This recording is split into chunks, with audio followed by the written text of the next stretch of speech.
Hola, bienvenidos a Diálogos. Soy Matías Orejols y me encuentro con mucho gusto junto al filósofo científico, ahora después hablaremos bien de qué significa esto, biotecnólogo y bueno, se puede decir científico también, Oscar Teixido. ¿Cómo estás?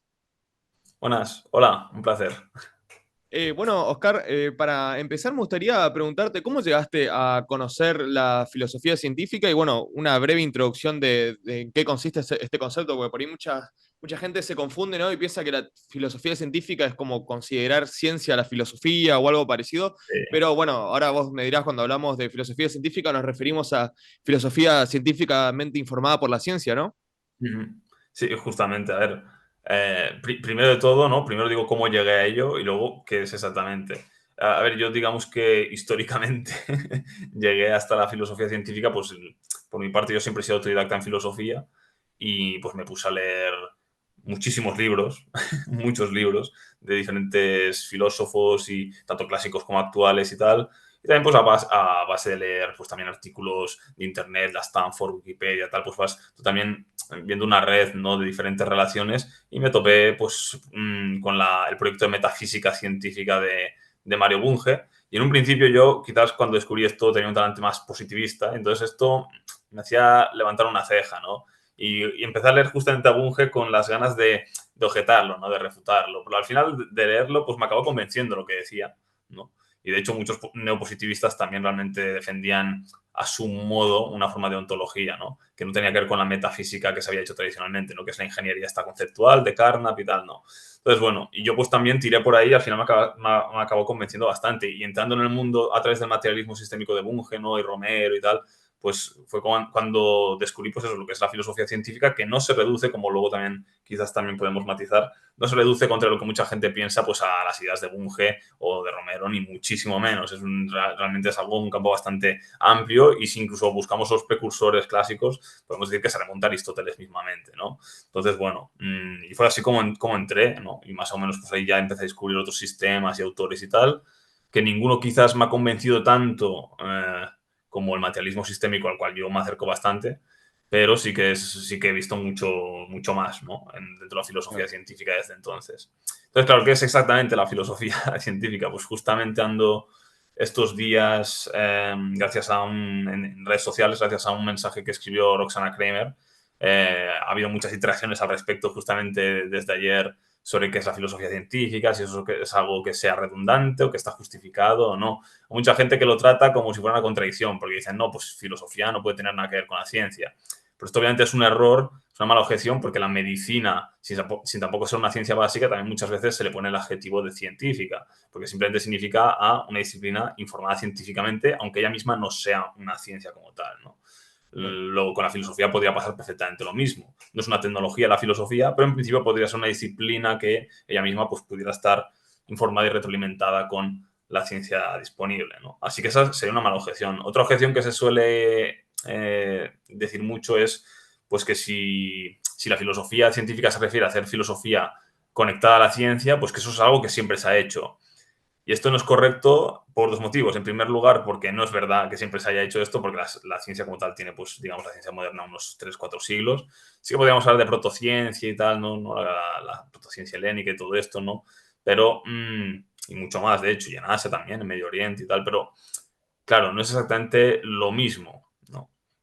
Y luego, en segundo lugar, esto es erróneo porque mucha gente dice, no, pues que entonces es redundante, ¿no? Como diciendo, pues si entonces dices que es filosofía científica es prestar atención a las ciencias en un modo u otro, y esto pues como que siempre se ha hecho, no es algo nuevo, pues entonces como que es redundante, ¿no?, decirlo, porque al final sería hablar de filosofía hecha seriamente, ¿no? Sería hablar lo mismo filosofía científica que filosofía seriamente. Y en parte es verdad, pero es que tampoco nadie esté diciendo que se esté proponiendo algo nuevo, sino que simplemente pues, es un énfasis, como también la medicina científica parece redundante porque no hay más medicina que la científica, ¿no? No, toda la medicina hecha seriamente es científica. Pues aquí lo mismo, toda la filosofía bien hecha es científica, efectivamente. Pero nadie dice lo contrario, nadie está diciendo que aquí se está aportando algo, simplemente es un énfasis, igual que se hace en medicina, para oponerlo a todas las supercherías y pseudomedicinas que hay en la actualidad, pues lo mismo aquí, a todas las muchas veces pseudofilosofías que puedan haber y que en la actualidad pues también son unas cuantas, abundan bastante, ¿no? Pues para diferenciar eso. Así que esa objeción creo que también se puede salvar. Y bueno, una última objeción que se suele hacer a esto es que, claro, dicen, vale, sí, filosofía también eso es otra cosa que se dice aparte también, antes de llegar al último punto, es que decir que la filosofía siempre está en diálogo con la ciencia, incluso los autores que son críticos con la ciencia están en diálogo con ella, pero es que hablar de filosofía científica no significa simplemente pues, un diálogo como quien menciona 3 o 4 veces la ciencia y la tecnología sin apenas entenderla y le discute 4 puntos que son pseudo debates de alguien que no ha entendido la ciencia que pretende discutir. Eso es un diálogo que es más bien de besugos que otra cosa, y yo no considero que esto sea realmente lo que hablamos al hablar de filosofía científica, que es basarse en las ciencias y retroalimentarse con ellas, ni siquiera es ir en paralelo, que es lo que hacen a veces los teólogos y muchos dualistas y panpsiquistas y te dicen, no, es que no entro en conflicto con la ciencia. Y bueno, muy bien, está muy bien no entrar en conflicto, pues que se trata de chocar, y no chocar conflictivamente, sino en virtud, ¿no? De forma virtuosa, retroalimentándose ciencia y filosofía. Y eso es por lo que se aboga desde la filosofía científica. Luego, esa objeción también es mala, ¿no? Y por último está la objeción, que también he visto bastante decir estos días a colación de esto que ha pasado en redes sociales un poco, que es el tema de decir que filosofía científica está muy bien, ok, súper guay, pero es que hay filosofía más allá de lo que sería la filosofía científica, porque hay temáticas que no las aborda la ciencia, como por ejemplo podrían ser la ética o la estética. Y por lo tanto, pues la filosofía va más allá de la filosofía científica. Y esto es otro error, porque efectivamente hoy en la actualidad, al menos desde hace bastantes décadas, yo creo que de hecho no hay, creo que ningún ámbito de la realidad que no haya alguna ciencia o protociencia que la trabaja, incluso en temas como es los deportes, hay ciencias del deporte o las artes cinematográficas, incluso la estética, y también hay estética científica y diferentes estudios incluso científicos sobre la experiencia estética, lo que es sentir belleza o tal. Luego, ya está, si hay ciencia disponible sobre estos temas, si hacemos filosofía, razonamos generalmente sobre esos temas, si nos basamos sobre la ciencia, mejor que no hacerlo. Ya está, no tiene más. Por lo tanto, sí que al final no es un solapamiento parcial, es que se identifica actualmente hacer filosofía bien hecha con la filosofía científica y ya está, no tiene nada de malo. Entonces, esto es lo que yo entiendo por filosofía científica y porque pienso que cualquier filósofo investigativo y serio que quiera conocer cosas del mundo y la realidad, pues tiene que, si quiere sacar la mejor versión de sí mismo, tiene que compartir este proyecto. Claro, Jesús Mosterín decía, no me imagino nada menos sexy que la filosofía desvinculada con la Sí, ciencia, ¿no? Bueno, exactamente. decías que cuando llegaste a Bunge vos ya tenías una cosmovisión, por decirlo así, una postura filosófica y que estaba más cercana al positivismo. ¿Cuáles fueron los autores que te llevaron a acercarte a esta posición? Porque uno generalmente es raro, a veces se da, ¿no? Pero a Bunge generalmente como es un autor medio de nicho, es como medio complicado llegar por ahí, necesitas lecturas previas, Sí, por decir, no sé, Bertrand Russell, Karl Popper, entrar por ahí llegás a descubrir a Bunge. En tu caso, ¿cuál fue tu recorrido? sí, pues justamente ese, leyendo clásicos como Popper, Lakatos, también leí en esos tiempos, claro, ahí estamos hablando de que ahí yo tendría 18 años. Y también leí bastante a Wittgenstein, de hecho tuvo una fase bastante, tristemente, bastante wittgensteiniana. Y bueno, y justamente pues a raíz de leer pues, críticas, objeciones, tal, pues me acabé topando tarde o temprano con Bunge, justamente a base de yo también leer a autores neopositivistas y tal, y acabé bastante convencido de que era mejor no entrar en temas o no tanto, ser muy deflacionista de los temas ontológicos y metafísicos. Por eso cuando vi la propuesta de Bunge de una metafísica científica, ¿no? De una ontología científica, pues dije, ostras, esto no sé yo. Pero a base de leer y quererlo objetar, vi que las objeciones que quería hacerle realmente todas se podían responder fácilmente por su parte, y dije, bueno, pues me convence. Y luego fui, como dije antes, a través de él, viendo que hay muchos otros autores que defienden lo mismo, que no es algo que se reduzca a Bunge ni de coña, y que de hecho incluso autores que lo explican mejor que el propio Bunge. Así que hasta por eso también a veces hay gente que me llama, sobre todo los haters, que dicen que soy bungeano. Yo creo que cree el ladrón que todos son de su condición, ¿no? Esta gente es muy doxográfica y quieren tener una autoridad y creen que todos los demás también necesitamos una autoridad, y no es verdad. Yo pues entré a este terreno con Bunge, pero hace tiempo que también tengo muchas opiniores diferentes a las de Bunge Sí, en sí, muchos después quiero que aspectos y entremos ya a las está, críticas no hay ningún a problema. Bunge Sí, ok. en ese tema, sí. Hay algo que me llamó la atención. Vos estudiaste Ujú. biotecnología, ¿no? Te dedicaste a la biotecnología, a investigar cuestiones de agronomía. Yo, por ejemplo, en mi caso, que soy lector de Bunge y también fui alumno y discípulo de alguna forma de Gustavo Romero, llegué a Bunge a profundizar en las lecturas de, por ejemplo, las pseudociencias Vallatimo y esas obras de Mario Bunge más relacionadas a la pseudociencia por Sí, haber estado vinculado al movimiento escéptico, ¿no? Yo desde chico formé parte, estuve, digamos, dentro del movimiento escéptico de Argentina y, bueno, publicando Mm, artículos en páginas, haciendo revistas, etcétera. Y dentro del movimiento escéptico, un tema que se tocaba mucho era el tema de los transgénicos, ¿no? En ese momento estaba de moda uno de los movimientos pseudocientíficos más grandes que hubo, más o sí. menos para 2014, 2015, que fue un movimiento antitransgénico, ¿no? Que hacían marchas y decían, bueno, que los transgénicos provocaban cáncer y un montón de mentiras pseudocientíficas que estaban completamente refutadas. Y bueno, esto me llevaba, digamos, a tener interés por la biotecnología y a la vez también como que la vinculaba, ¿no? Con el escepticismo, la Mm. filosofía de la ciencia y estuve ahí, hacía como esa relación. Vos, cuando decidiste estudiar tecnología, ¿estabas al tanto del movimiento escéptico y de los debates que había alrededor de la cientificidad, de la seguridad científica de los transgénicos o fue un tema que no te interesó tanto? No, pues precisamente va relacionado. Antes que nada quería hacer una precisión. Yo lo que estudié como tal fue ciencia y tecnología agroalimentaria, no biotecnología, aunque empecé ahí ya a tomar optativas, asignaturas de biotecnología, porque realmente siempre me había interesado.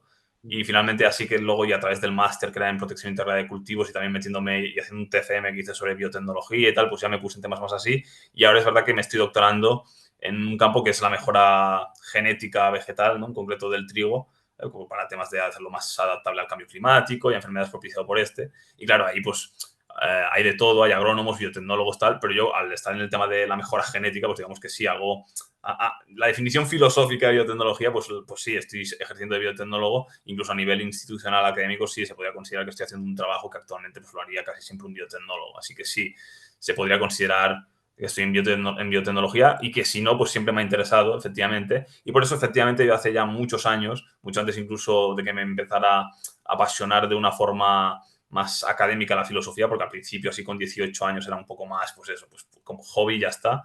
Y hoy es un poco más, me lo tomo un poco más en serio, ¿no? Con lo del libro y todo, y los cursos y tal, intento, y las publicaciones académicas, intento ser más así, ¿no? Y entonces, antes de que llegara a esta parte más académica, cuando aún estaba más empezando como hobby, pues sí que ahí ya yo ya estaba pues, en círculos estéticos también y en redes sociales pues debatiendo con homeópatas, astrólogos, Claro. Esa terraplanistas también. fue la escuela de muchos esa, ¿no? Como que no.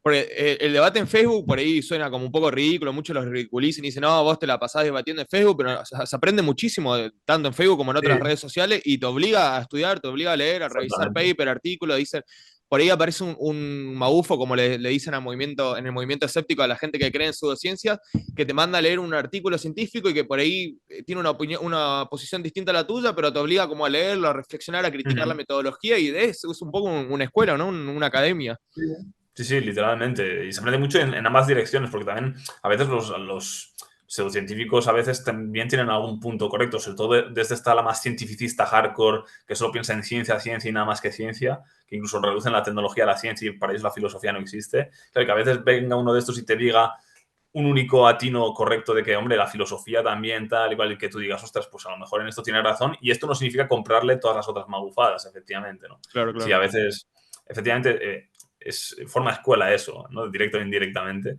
Y es ahí, mucho antes incluso del COVID, ya en el 2016 y por ahí, que yo pues tendría 18, 19 años, que yo estaba metido con gente, amigos que eran metodólogos, biólogos, químicos, físicos, astrónomos, ¿no? Tal, también gente de psicología y tal, y estamos pues eso, siempre discutiendo pues con gente así, ¿no?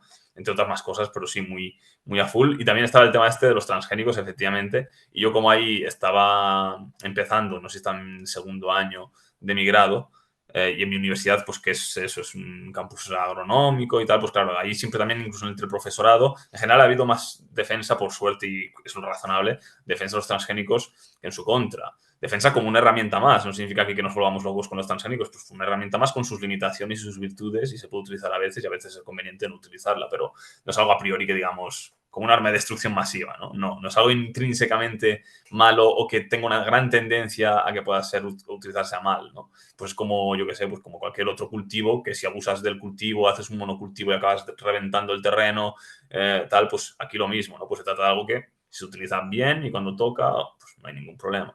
Y por suerte en mi universidad la mayoría de profesores, aunque ha habido siempre dos bandos, ha habido mucho más de esto. Así que bien, y yo pues también participé, pues eso, muchas charlas, diálogos y debates que se organizaron al respecto. Y de hecho incluso hice algunos trabajos de universidad relacionados con esto, ¿no? Alguna vez me tocó incluso debatir desde la postura antitransgénico, lo que también me obligó a informarme de sus ideas y tal. pero en general es que eran muy ridículas porque eran, pues eso, puras confusiones, ¿no? Con mis conceptions de estas de, no, pues de gente que incluso a veces, no sé, la famosa encuesta esta en Estados Unidos de que, no sé, qué porrón cantidad de personas en Estados Unidos se piensan que los tomates no tienen genes, ¿no? O sea, Claro. eran cosas así que nacen de la incultura, la ignorancia, de confundir cosas, ¿no? Procesos que están implicados en la transgénesis, pero que pasan de forma natural en eso, pues en la vida real desde hace millones de años, y ahí no nos preocupamos de que hayan transferencias de genes entre virus y de ahí entre plantas y no sé qué. Pero oye, si lo podemos hacer nosotros con un diseño bien planificado y no al azar, sino de forma tal y controlada, claro, ahí ya todo el mundo pierde la cabeza, ¿no? Como el meme este del Joker y Batman, ¿no? Pues eso. Ahí Sí, sí, ves un bueno, poco estas ahora por hipocresías. suerte el movimiento antitransgénico casi que está desapareciendo, Sí, ya pasó sí, de sí, moda. Fue efectivamente. una moda, como Mm. muchas modas pseudocientíficas. Totalmente. Dentro Un de, boom y ahora está casi acabado, efectivamente. Claro, claro. Dentro del movimiento escéptico, bueno, hay una figura muy polémica que cada tanto hablamos de él en el canal, estaría bueno invitarlo, que es Mauricio Schwartz. Yo Uf, recuerdo que te conocí, digamos, como divulgador, con un amigo me pasó, me dijo, mirá, este tipo refuta lo que dice Schwartz de la filosofía, ¿no? Porque bueno, Schwartz es muy polémico porque tiene muchas cosas muy interesantes, yo lo escucho, tiene un canal de YouTube muy activo que sube videos todos los días, básicamente. Muchas cosas que dice me parecen que están bien, es un tipo interesante para escuchar, pero tiene como un tic que es cuando se equivoca, nunca te va a aceptar que se equivoca y va a insistir en el error, en el error, en el error sí. incansablemente. Y dentro de estos tics que se agarró fue, bueno, atacar a la filosofía en general, diciendo que no sirve para nada y que no tiene ningún aporte, no hizo, que en no sé cuántos siglos está estancada, bla, bla, bla. Y bueno, vos hacías un post comentando y Mm, diciendo aportes de la filosofía en los últimos años, digamos, Exactamente. tratando de responder a Joan. Me gustaría tocar un poco ese tema. ¿A qué le dirías a alguien que dice que hace siglos la filosofía está estancada y que no hay nuevos aportes? Sí, el caso de Schwarz es bastante. A ver, es el caso de un cientificista radical de manual. Yo, pues, por esta visión de la filosofía científica que tengo, soy. Si se me pudiera poner el apodo de cientificista, sería un cientificista moderado. Y también ahora he visto que en la academia se hace la distinción no solo entre cientificista fuerte, lo que es decir que solo la ciencia conoce, y débil o moderado, que es decir, pues que la ciencia es de lo que conocemos, no lo único, pero lo que mejor nos ayuda a conocer, ¿no? No solo está esta distinción, que obviamente soy cientificista y débil o moderado, sino que también se hace ahora la distinción horizontal entre un cientificismo más estrecho o laxo, en el sentido de ser un cientificista, que ajeno a si eres fuerte o débil, te centras en las ciencias naturales y formales, o si también abarcas ciencias biosociales y sociales. Yo sería, pues, cientificista moderado y cientificista laxo, ¿no? y Schwartz tiene toda la pinta, a ver, obviamente, por todo su discurso, es cientificista radical, y además yo diría que eso es más implícito, pero también diría que es más estrecho que laxo, ¿no? Entonces es una postura muy reduccionista, que a veces está bien el reduccionismo, pero en este sentido, o sea, por ejemplo, un reduccionismo materialista de existencia real, de que todo lo que existe y es real es material, ese reduccionismo me parece perfecto. En cuanto a las propiedades de las cosas reales, ya no, ahí sí que podemos ser más pluralistas y tal, pero ese reduccionismo primero que he dicho me parece correcto. Que a veces también la gente, el reduccionismo le parece siempre mal y no siempre tiene por qué estar mal, sobre todo en cuestiones metodológicas. Pero claro, en el tema del cientificismo y tal, sí que hay que tener un poco de apertura de miras también, ¿no? Y saber qué es lo mejor, pero también ver que hay otras cosas y tal. Y la postura de Schwartz es aquí muy reduccionista y demasiado en exceso. Su caso es curioso porque yo cuando estaba empecé en todo esto en mi adolescencia, pues también hablaba con Mauricio y pues discutíamos juntos con Magufos y tal. Él para él, obviamente, pues supongo que ni se acordaría de mí. Pero eso, y al principio estábamos bastante cómodos, pero también vi que eso, que no se podía poner ningún matiz a lo que él decía, ni siquiera desde su propio lado, porque enseguida pues se te empezaba a tratar mal, además, como Sí, si sí, fueras. a muchos nos bloqueó, a mí incluido, hace tiempo ya. Sí, una cosa, pues que es nada, es que es decirle nada, y ya es como si fueras un terraplanista más, ¿sabes? O sea, una cosa, no sé. Y me llegó a bloquear simplemente por una discusión que ya ni recuerdo de qué era, sinceramente. Entonces yo, con buena fe, le fui por correo a decirle, oye, todo esto es un poco cotilleo, pero está bien decirlo. Le mandé un correo y decirle, oye, perdona, tal, casi a lo mejor yo también me he puesto un poco así, tal, desbloquéame, y casi también yo puedo ver las interacciones que tienes tú con otros escépticos y tal, y no sé qué. Y él me dijo, venga, vale, tal. Y pues volvimos a estar un poco de tiempo así, hasta que al final con el tema de la filosofía, y yo había abandonado ahí el positivismo y todo, y era mucho más pluralista, y claro, pues decía tantas burradas que. Lo cual es curioso también, porque Mauricio Schwartz tiene una época, además él se cansa de decir que él habló con Bunge y que si llegó a comer con él y no sé qué, como ahí poniéndose cierta autoridad de que él sabe un poco de filosofía, se ha movido en esos entornos. Y de hecho, si vamos a internet, creo que Daniel Galarza recopiló mensajes de Schwartz favorables a la filosofía y autores como Bertrand Russell y Bunge. Me parece que hasta el 2010 él sabía hacer una distinción entre filosofía científicamente informada y la que no, lo cual está genial, ¿no? Pero como que a partir de 2010 nadie sabe bien qué pasó, si es que tuvo alguna discusión muy potente con algo muy personal, o yo no sé qué pasó ahí. Pero a partir del 2010 en adelante, deja de hacer esta distinción y dice que toda la filosofía es terrible y mal, a un nivel que él dice que no es, él pone siempre este matiz, pero es el mismo error. Él dice que él no está en contra de la filosofía, sino Sino de de la los filosofía. académicos, algo así, ¿no? De los que viven de la filosofía. Exacto. Exacto, que está en contra de los grados de filosofía y de los académicos de filosofía porque dice que no aporta nada relevante, que no te ayuda a pensar, porque como pensamiento la filosofía sí que le parece que todos lo hacemos, pero claro, esto es un error porque la filosofía no es pensamiento y por lo tanto ahí ya estáis distorsionando todo y al final lo que quiere sí que es ir en contra de la filosofía institucionalizada, se haga bien o se haga mal, por lo tanto sí que está siendo cientificista fuerte, ¿no? Y de hecho tiene una famosa frase que es contradictoria, o sea, que además demuestra además el oxímoron de ser cientificista fuerte, que es que pretende ser lo más lógico posible y te autocontradices. Porque tiene una frase que es algo así como: la filosofía no tiene criterio de verdad, por lo tanto, no es un conocimiento genuino. Y claro, alguien mínimamente avispado dirá, vale, ¿y qué significa verdad? ¿Y por qué prescribes que una disciplina para ser genuinamente correcta tiene que tener criterios de verdad? ¿En qué disciplina científica eso se explica, se define o se hace? Ni Mm. siquiera en las matemáticas la noción de verdad, que es de teoría de modelos, la verdad formal, no lo de Tarski y todo esto, ni siquiera ahí se define la verdad fáctica o una verdad tal como sería en este caso. Entonces, contradictorio. Incluso una entrevista a alguien que además creo que era del entorno Gustavo Bonista, alguien muy atinadamente le hizo en la entrevista esta pregunta. Entonces Schwartz se volvió instrumentalista, entonces dejó de ser realista y dijo, bueno, vale, pues la ciencia no busca la verdad ni tal, ni hay criterios de verdad, pero hay cosas que funcionan más o menos y cosas más útiles que otras. O sea, es que ahí se ve que realmente no lo tiene bien pensado, que salta de una cosa a otra y que, Sí, sí, bueno, recuerdo que es... también que decía que Bunge y Russell estaban bien, pero porque Russell era matemático y Bunge era físico. O sea, lo malo era tener el título de filosofía. Sí, lo cual es lo que no deja es una falacia de, ¿cómo se llama? El verdadero escocés, ¿no? No deja de Claro. ser eso, ¿no? Nunca nada es lo que realmente, en fin, es completamente absurdo a nivel histórico hacer una distinción tan grande, cuando además Bunge, aunque hizo trabajos en física y filosofía de la física, o sea, durante muchas décadas, yo diría que durante 60 o 70 años, por, por goleadas ha dedicado a la filosofía y a temas además de filosofía de las ciencias sociales, filosofía de lo más también más general y tal. Entonces, en fin.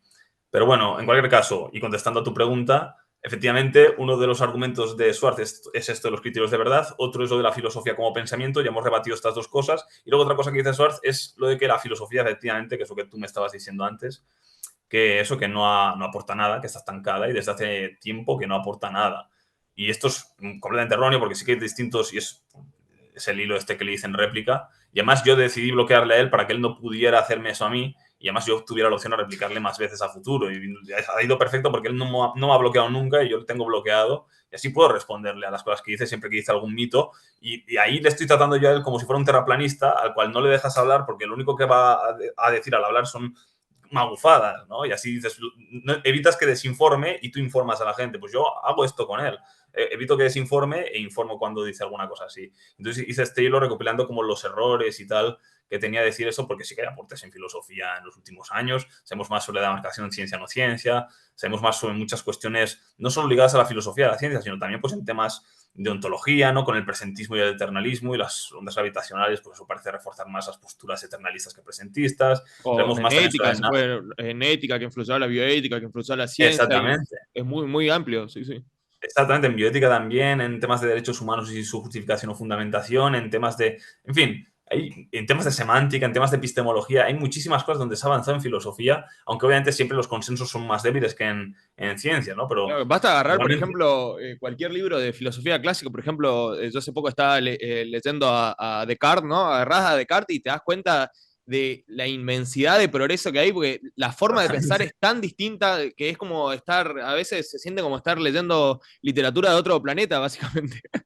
sí, literalmente, o sea, sí que ha habido avances y no es verdad que simplemente haya sido un cambio como de términos y de modas, ¿no? Es que literalmente hay cuestiones que ya se han quedado más o menos obsoletas, zanjadas o que se han sustituido por otras. Así que hay un progreso relativo y quizás más lento, pero existe, porque justamente defendemos este naturalismo, ¿no? Esta retroalimentación entre ciencias y filosofía, ¿no? Y realmente la diferencia que hay sustantiva entre ciencia y filosofía es más bien del área de abarque. y los procedimientos y tal son más o menos similares, ¿no? Racionalmente. Así que también tiene que haber, si las ciencias tienen una evolución, pues la filosofía es de esperar que si si se cumple esta retroalimentación, pues también la tengan a su modo. Y la tiene, aunque sea más lenta, la tiene, ¿no? También depende esto mucho de la sociedad, de la comunidad epistémica y si están más o menos organizados los filósofos, si hay buena calidad de filósofos o no, que por eso se obstaculiza un poco eso, ¿no? Por eso es contingente, ¿no? En potencia puede serlo igual que la ciencia misma desarrollada y eso es lo que intentamos defender algunos. Así que bueno, en fin, que por eso lo de Schwartz, todas las cosas que tiene al respecto se pueden rebatir, como hemos visto en estos 3 puntos. No Claro, tiene más. bueno, para hablar de, seguir hablando un poco de filosofía científica y después entrar al tema de las críticas de Bunge, que me interesa, críticas a Bunge, ¿qué filósofos recomendarías o podrías nombrar que hacen filosofía científica? Por ejemplo, Mm. ya que estás en España, se me ocurre, ¿no? Te tiro dos nombres para ver cómo los ubicás. Jesús Mosterín, que ya lo nombramos, también Antonio Diegues Lucena, que estuvo también en el canal, por decirte dos nombres, ¿no? Sí. Creo que Jesús Mosterín en algunos puntos habla de filosofía científica, pero él creo que le ponía el rótulo de gran filosofía, si mal no recuerdo, si mal no recuerdo, pero sí, estamos hablando de lo mismo.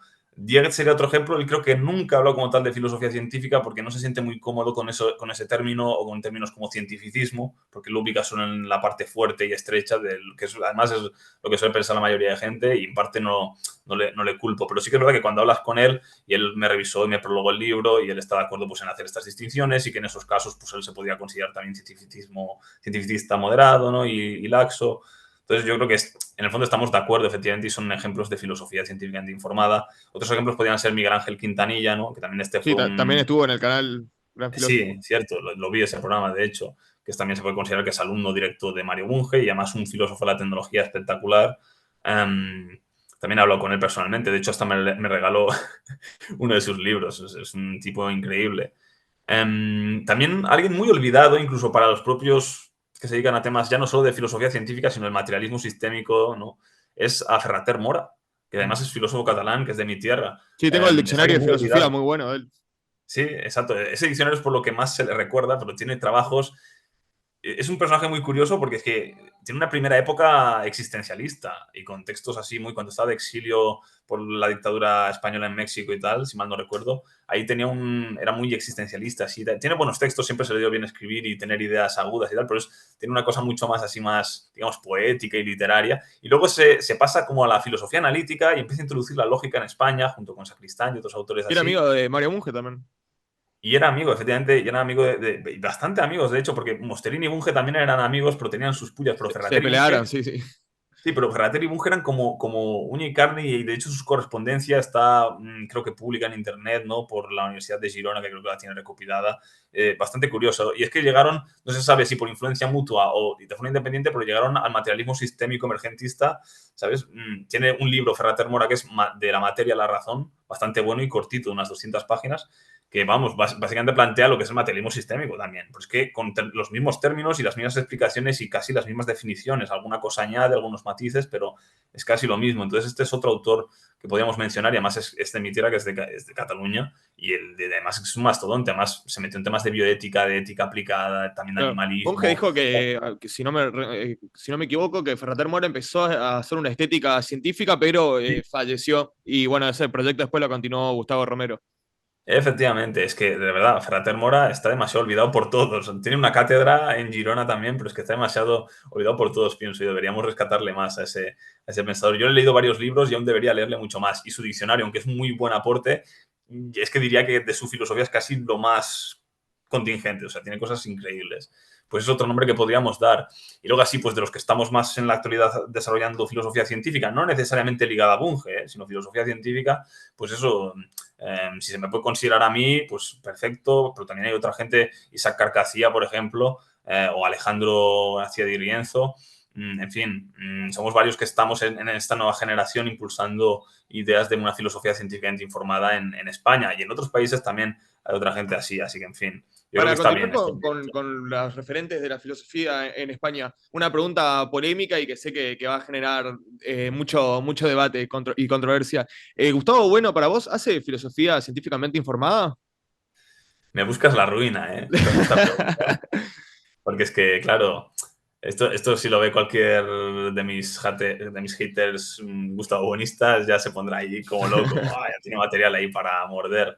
Aunque también lo he dicho varias veces en privado y en público. A mí es que también siempre hay que ir con matices en estas cosas, ¿no? No es lo mismo tampoco un tweet que cuando puedes desarrollarlo más. Así que sí, aquí aprovechar para desarrollarlo un poco más. Depende de qué fase de Gustavo Bueno. También habría que, como siempre, al evaluar un autor. A ver, cabe decir, en primer lugar, que a mí la doxografía, como he dicho antes, no es algo que me guste mucho, y esto de estar hablando de autores y tal, en vez de centrarnos en los problemas mismos, me parece que desvía la atención de lo que debería ser la filosofía mismamente. Igual que en física, en química o en biología no se la pasan hablando de Newton y Claro, claro. Leibniz y de Darwin y de tal y de... No, vamos a las cosas mismas y eso es biografía que está bien tenerla ahí y hay que saberla también un poco, pero es como algo más secundario. Eso es lo primero, así que bueno, por si entramos en ese juego, por así decirlo, habría que evaluar los autores, si no queremos solo evaluarlos por gusto estético, que sería mejor no hacerlo solo así, sino por temas más racionales y técnicos, pero habría que evaluarlos según sus procedimientos y si cumplen cosas, pues eso, como claridad conceptual, coherencia interna, coherencia con los conocimientos científicos disponibles y fecundidad con estos, ¿no? Como decíamos, incluso utilidad social, si hablamos de temas como la ética o tal, a definir, pero eso, ¿no? Entonces, claro, si ponemos esos criterios, que además creo que son unos pocos y mínimos de razón para hacer cualquier disciplina racional, claro, yo creo que Gustavo Bueno, depende de la fase, está más cercano a esto o más lejano. En promedio, yo he leído bastantes libros de Gustavo Bueno y también creo que los he entendido cabalmente. Y hablando con otra gente y discutiendo con esto de, pues, sí, más o menos yo creo que he entendido lo que propone. Propuestas que además son, yo creo que bastante originales. Yo creo que en general, en promedio, yo no considero que la filosofía de Gustavo Bueno sea filosofía científica, y menos en la actualidad, ¿no? Sí que creo que algunos de sus herederos han hecho un mejor trabajo de actualización, de corrección y enmienda de errores, ¿no? Como son pues, Javier Pérez Jara y Lino Camprubí, Justo y eso también iba creo a que nombrar. Álvaro González, exactamente, y Álvaro González y tal.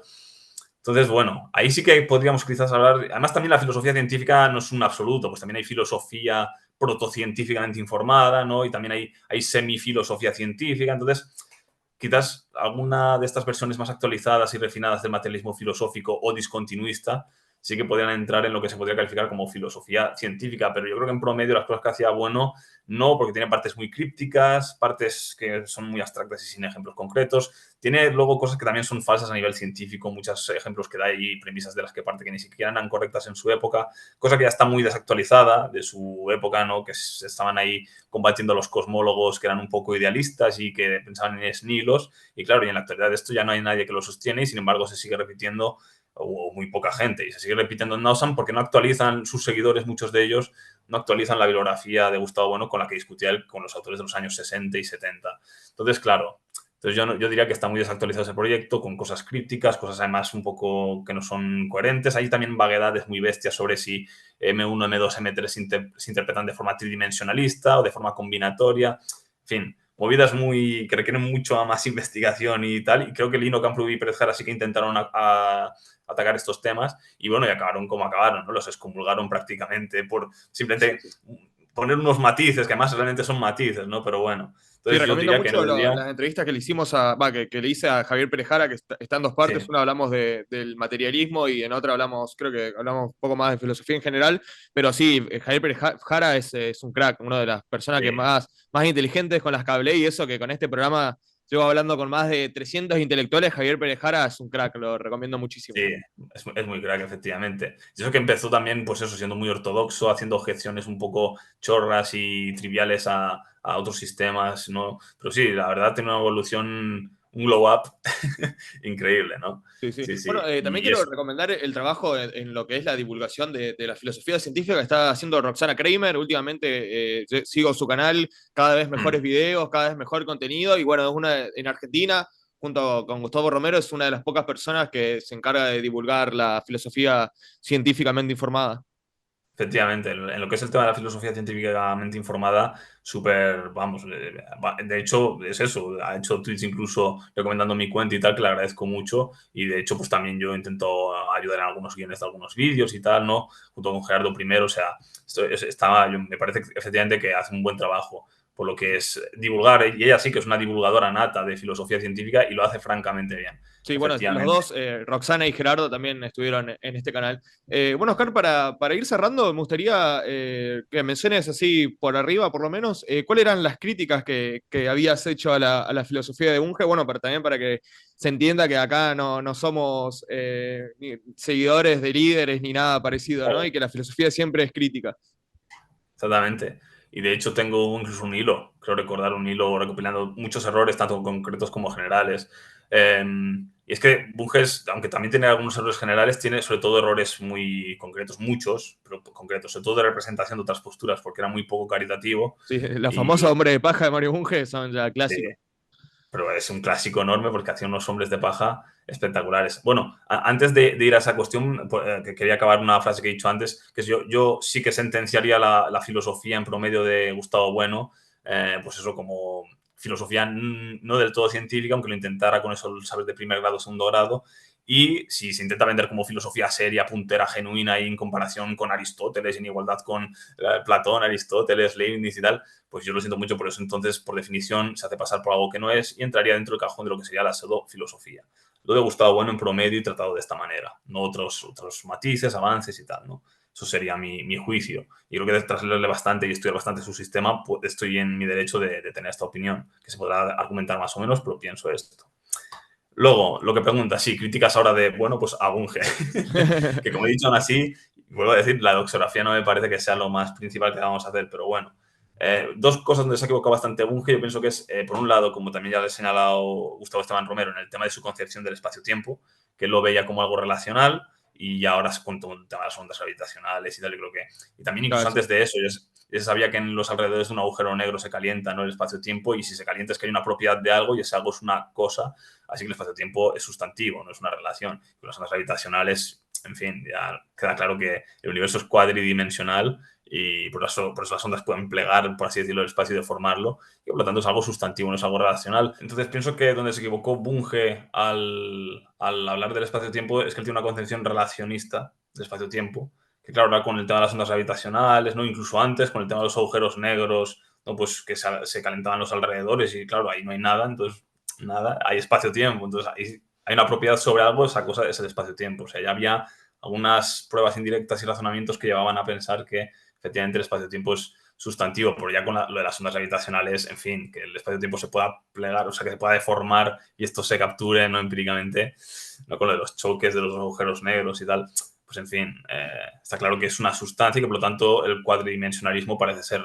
que es verdad, no es solo una ficción o algo que se pueda derivar de la relatividad general, sino que es como es realmente, o parece que se aproxima bastante a cómo es el universo, al menos a estas escalas, y ya está. Entonces no es relacionar el espacio-tiempo. Es verdad que Bunge intentó salvar esto justo antes de fallecer, en una discusión con Gustavo Esteban Romero sobre, creo que era concebir la gravedad como un campo o algo así, pero bueno, Romero a eso le ha hecho muchas críticas diciendo pues que no salva los trastos. Aún así el propio Bunge admitió en algunas entrevistas que bueno, pues que pues se había equivocado, que esto es la filosofía científica y por lo tanto te puedes equivocar a veces y ya está, y aquí pues se ha equivocado y de eso se trata, ¿no?, precisamente. Así que él ya mostró, aun insistiendo un poco en su idea, ya sí que mostró un poco así de criticismo, y eso ya es más de lo que se puede decir de muchos autores que pues no han tenido tanta esa especie de flexibilidad mental, aunque solo sea en intención. Y un ejemplo de esto yo creo que es, justamente ya que lo hemos mencionado, pues sí, por las ampollas que puede levantar, esto es verdad, y eso está bueno, que casi parecía que quería más que la realidad se encajara a su sistema, más que al revés, ¿no? Y eso es problemático porque puedes caer en dogmatismos y en unas dinámicas un poco, pues eso, ¿no?, peligrosas epistémica y también sociológicamente, cabe decir. Entonces, claro, Bunge se equivocó, luego también se equivocó con su concepción de los valores y sobre todo los valores, sí, los consideraba una especie de propiedad de los organismos, se llegaba a considerar como que las células y tal podían tener biovalores, porque lo veía como una propiedad o rasgo de, pues como cualquier otra propiedad de la materia y de las cosas, ¿no? Pero claro, aunque se pueden considerar así los valores, yo pienso que es un poco estipulativo y cuando nos referimos sobre todo a hablar de valores, como tengo un artículo, de hecho mi primer artículo, que creo que leyó el propio Bunge, donde le hacía esta objeción, para que luego me llamen bungeano, que los valores es mejor entenderlos y creo que los usamos en general como artefactos conceptuales, más que como una cosa o como una propiedad, No, ¿no? De como hecho, eso atributos. explica... ¿Perdona? Como atributos. no tanto como atributos, sino como artefactos conceptuales. Y además es que yo creo que esto casa bastante por eso, porque mucha gente utiliza los valores de forma platónica como si fueran cosas. Y claro que son cosas, solo que no son cosas materiales ni reales, son cosas conceptuales, ¿no? Y no son propiedades tampoco, o es un significado, como digo, más estipulativo que me parece que no encaja tanto con el uso habitual. Yo creo que es mejor entenderlos como artefactos conceptuales que pues evalúan la satisfacción de algunos requerimientos materiales que tenemos, sean más caprichosos, sean más básicos y de supervivencia, o sea, de lo que sea. Yo hay varios tipos de valor y bueno, todo esto que además también he explicado en varios artículos y etcétera. Luego, esto sería otro error porque él no tenía esta concepción ficcionista, la tenía de las normas y de las matemáticas también, ¿no? En filosofía de las matemáticas y tal, pero no lo tenía en esta parte, digamos, más ético-axiológica de los valores. Le faltaba eso, pienso yo.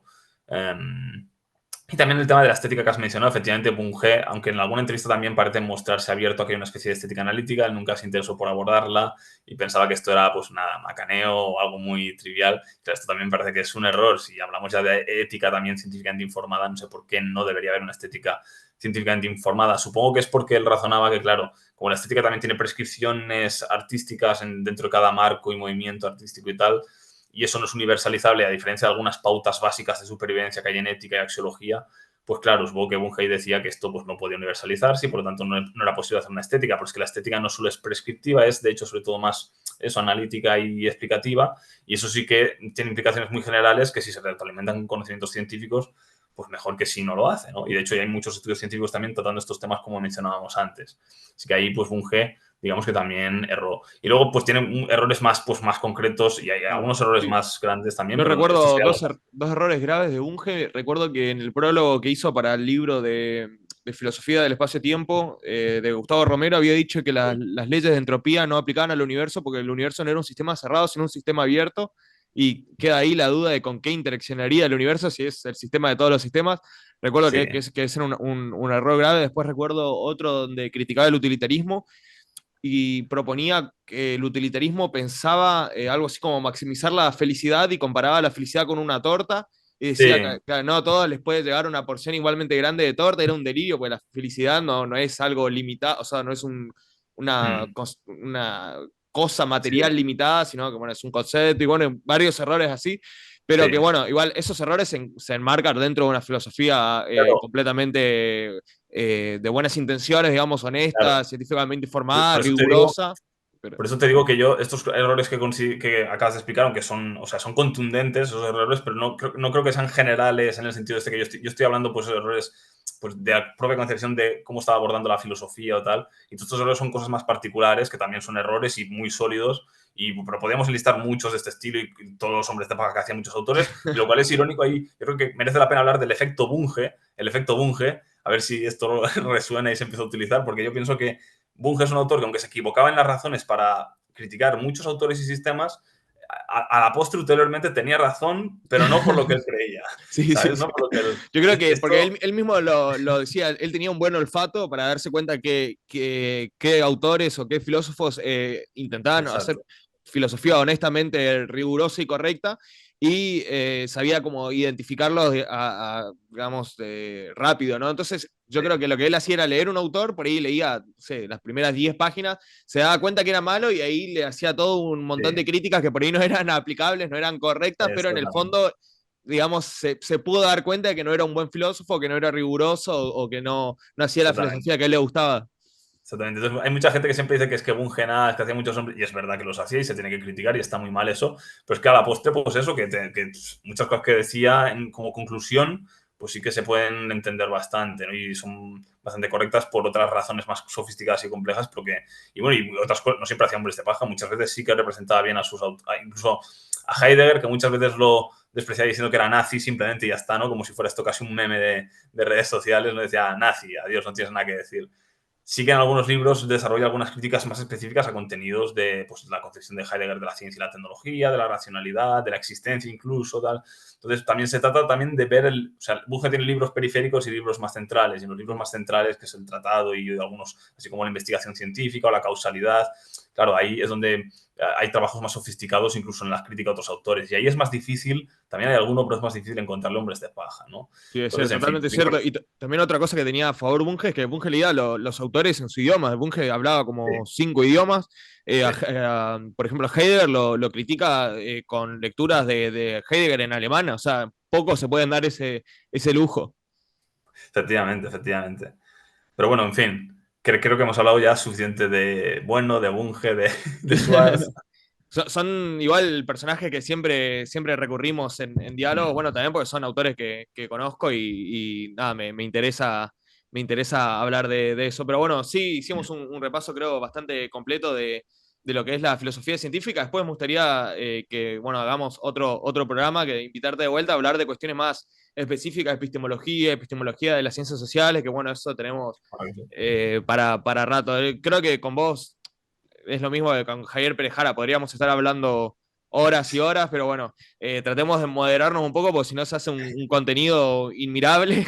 Muy Correcto. poca gente lo vería entero, pero bueno, si lo hacemos por partes, ahí sí se hace más digerible. Así que, Oscar, estás obviamente Mm. invitado para hablar próximamente y hacer varias partes, así como también Javier Perejara tuvo sus secciones. Pues muchas gracias, un placer. Y bueno, y también Romero, que también estuvo muchísimas veces en el canal. Así que bueno, Oscar, que andes bien y estaremos en contacto. Saludos. Igualmente. Saludos. Chau, chau.